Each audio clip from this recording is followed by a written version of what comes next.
Waa Shabelle Media oo idiin soo gudbinaysa xog xasaasi ah oo ku saabsan halkii uu ku dambeeyay dilkii suxuufigii caanka ahaa ee Jamaal Khashoggi oo lagu dilay dalka Turkiga magaalada Istanbul.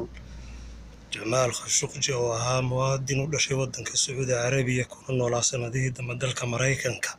ayaa waxa uu ahaa suxuufi dunida dhan caan ka ah. Jamaal Khashoggi oo ahaa suxuufi madax bannaan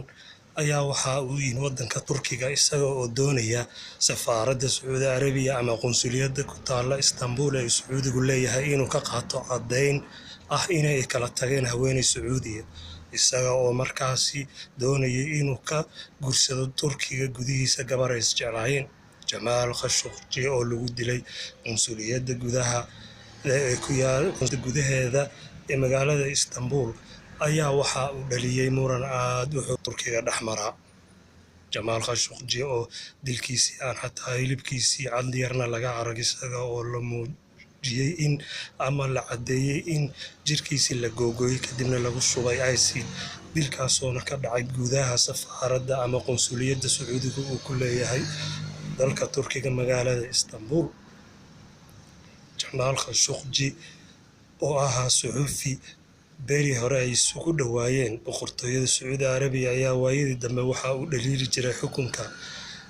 boqortooyada Sacuudi Carabiya iyo sida ay u maamulaan qoyska boqortooyada xukunka dalkaasi. Jamaal Khashoggi oo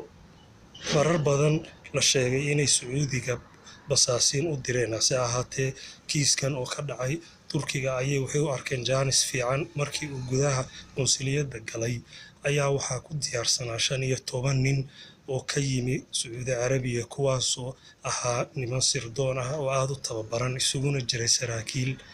caanka ah oo xilal sarsare ka haya dalka Sacuudiga, iyagoo ku yimi qaybta diyaarado barayfada oo ay wateen oo khaas ah, kuwa kalena ay ku yimaadeen rakaab caadiya. Haddaba xagee buu ku dambeeyay ayaa isweydiinaya dilkii Jamaal Khashoggi. Waxaa la sheegayaa in boqortooyada Sacuudi Carabiya ay dalka Turkiga ku qanisay in dadkii ka dambeeyay dilkaasi qayb ka mid ah xukun dila lagu xukumay, kuwana xabsi dheer. Hase ahaatee Turkiga oo marar badan ku adkaystay in loo soo gacan geliyay ayay Sacuudiga arrintaasu ka dhaga adeegeen. Jamaal Khashoggi ayaa waxa uu ka tegay 2 wiil iyo 2 gabdhood. Waxaa la caddeeyay in ay boqortooyada Sacuudi Carabiya ay ka bixisay magdhow balaayiin dollar ah, iyada oo u qortay mushaharooyin joogto ah carruurtii uu ka kala tegay ee kala ahaa 2 wiil iyo 2 gabdhood, iyaga oo la caddeeyay inay mushahar joogto ah 10 kun ay boqortooyada Sacuudi Carabiya u ballan qaaday amaba ay siisaa, iyo guryo dilka oo markii hore dusha laga saaray ama lagu tuhunsanaa ninka dhaxal sugaha Mohammed bin Salman oo dunida ka dhaliyay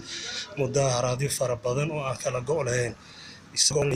laguna sheegay inuu u soo jiiday boqortooyada Sacuudi Carabiya sumcad aad u xun. Jamaal Khashoggi hase ahaatee ilaa iyo haddeer meel cad oo kiiskiisii uu ku soo gabagaboobay lama sheegin, inkastoo la hadal hayo in wiilkiisa Zahil uu wada hadal la galay dhaxal sugaha boqortooyada Mohammed bin Salman, qanciyay balaayiin dollar magdhow in la siiyo iyo mushaharooyin joogto ah oo min 10 kun loo qoro iyo guryo. Madaxweynaha Turkiga ayaa isaguna arrintaas muddo aanan ka hadlin oo aad moodaa in heshiis hoose ay ka galeen dalka Sacuudiga. Waa Shabelle Media oo idinla